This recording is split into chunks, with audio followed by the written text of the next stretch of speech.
for one, am grateful, Mrs. Bush, that they are finally bringing civilization to this savage land. I could not agree with you more, my dear. My daddy settled this land, and I know he'll be looking down on us, pleased at how we help the natives. Yes, they've lost their land, but they've gained access to heaven.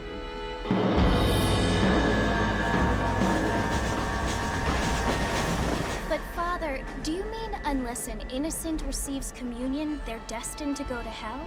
That hardly seems fair. What I mean to say, Jenny, is that there is a great deal of difference between an innocent and a savage. I never thought of it that way. Yes, they lived like animals, but they're happier now.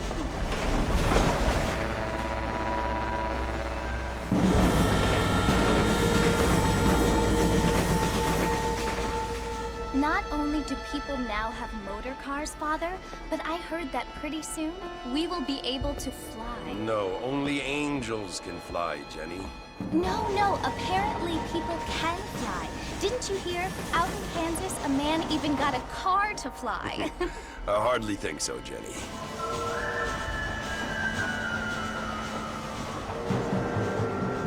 Apparently, Mr. Johns wants to run for governor, which is why he's so concerned with cleaning up the state. Nate Johns. Yes. His family is nothing but hillbilly trash that came here after the war.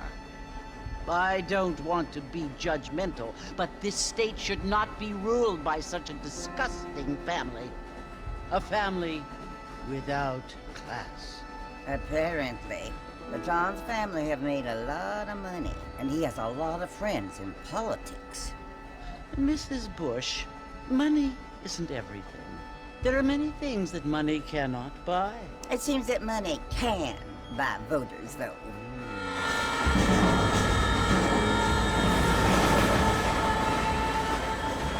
What you must remember, my dear, is that we have been brought here to spread the word. And the word and civilization, they are the same thing. They are the gifts.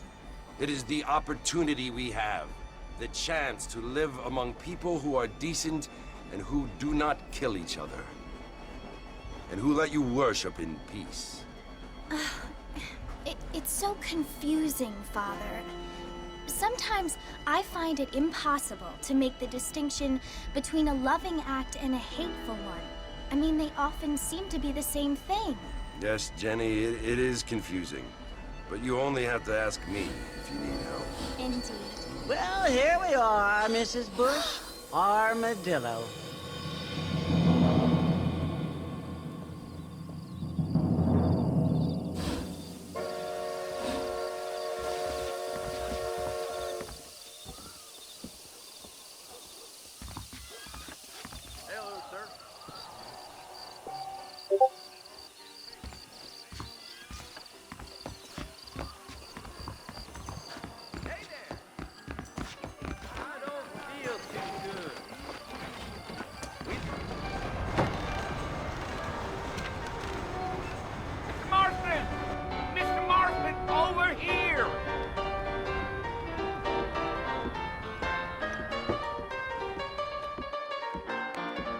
You must be John Marston.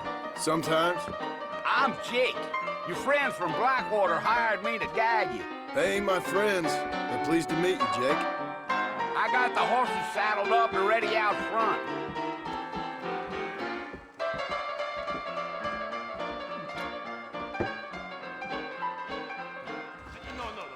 I'm gonna slap you so hard.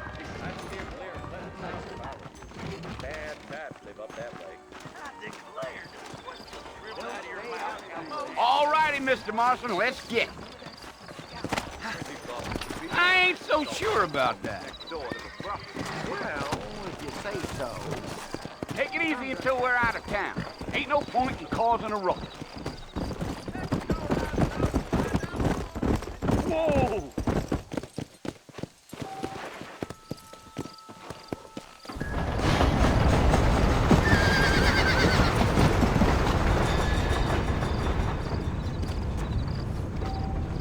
So it's Fort Mercy you want to visit?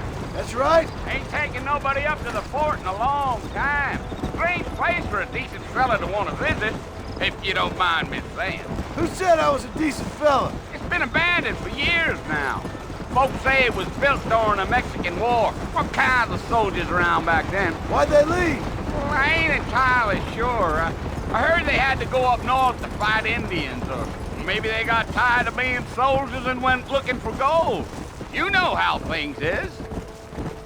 So what are you doing up at the fort? I'm looking for an old friend. Well, like I says, you ain't gonna find many folk round those parts these days. Those you do find are about as sociable as an old serrated back to. I mean, I ain't one to judge a man by the company he keeps, but... Well, he ain't been friends for a long time.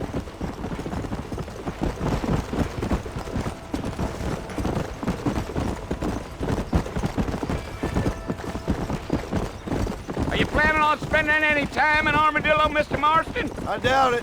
I ain't planning on staying very long. Well, if you're fixing for some female company, you can do a lot worse than Armadillo. Fine as cream gravy they are, not like Thieves' Landing. Dang, those girls ain't even fit for a drinking man to hole up with. I'm a married man, I'm afraid. Ain't we all?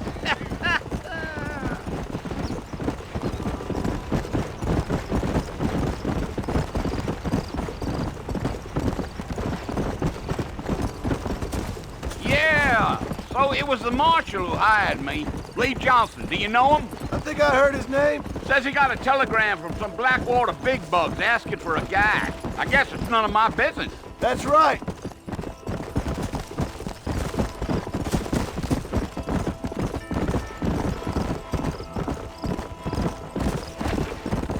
You ain't very talkative, are you? Nope. I'm just chewing the dog, mister. It's how I am.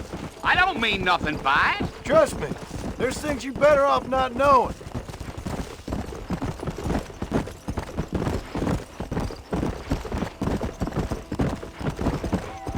I'll tell you, Mr. Marston, those coyotes eat better than I do. Not far now.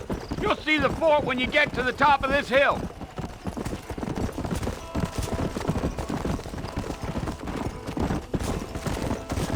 You. Let's go.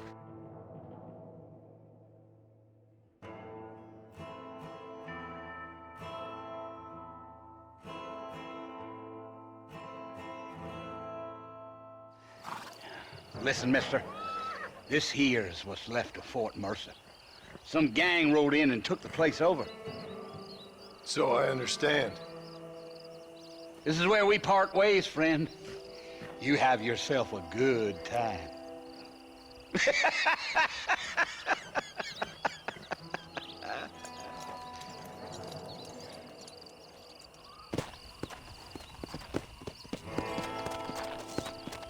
Come.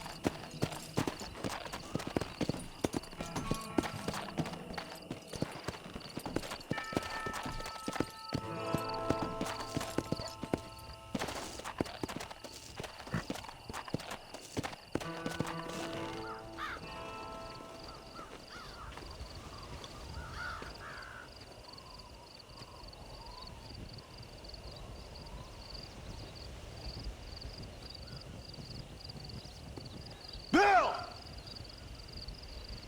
Bill, I've come for you! Bill Williamson! Come out here right now! Go away now, John.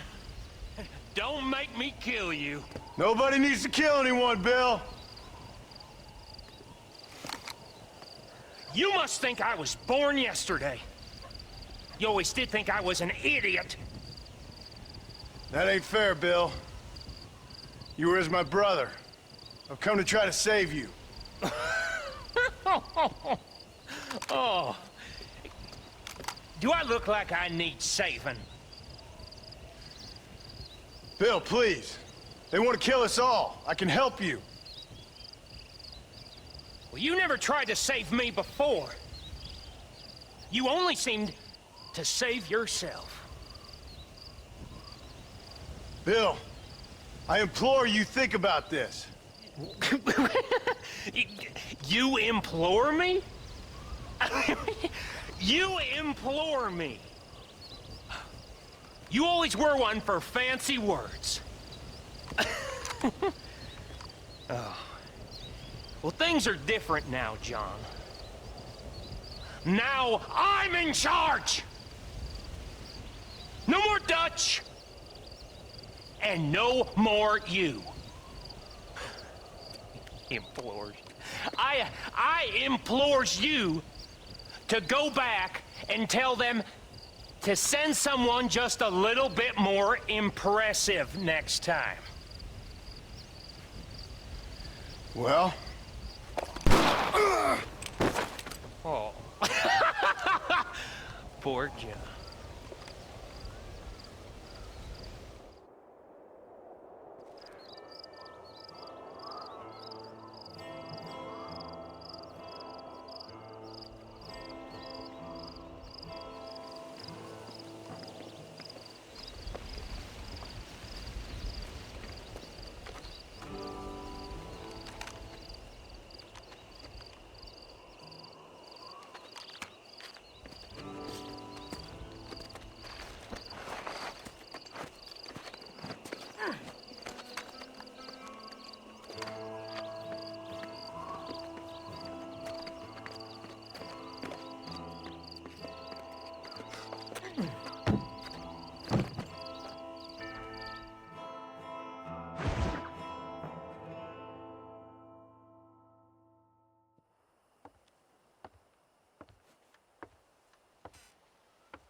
Well, you're alive.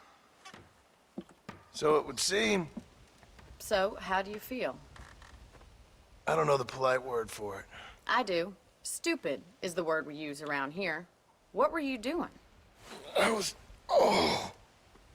doing something stupid. Well, you'll be okay. Once you didn't die, the doctor said you'd be fine. He got the bullets out a couple days ago. Good. It cost us $15. I'm sorry, madam. Should have left me there to die. Did you want to die? I mean, was that it? Was that why you went straight out to Fort Mercer and picked a fight with the worst bandit in the county? To die, Mr. Mr. Marston. John Marston. Bonnie McFarlane. Miss Bonnie McFarlane. Well, you may be right, Miss McFarlane. I don't know. Huh. So what were you doing? I was trying to give Mr. Williamson a chance. For old time's sake. You know Bill Williamson? Knew him.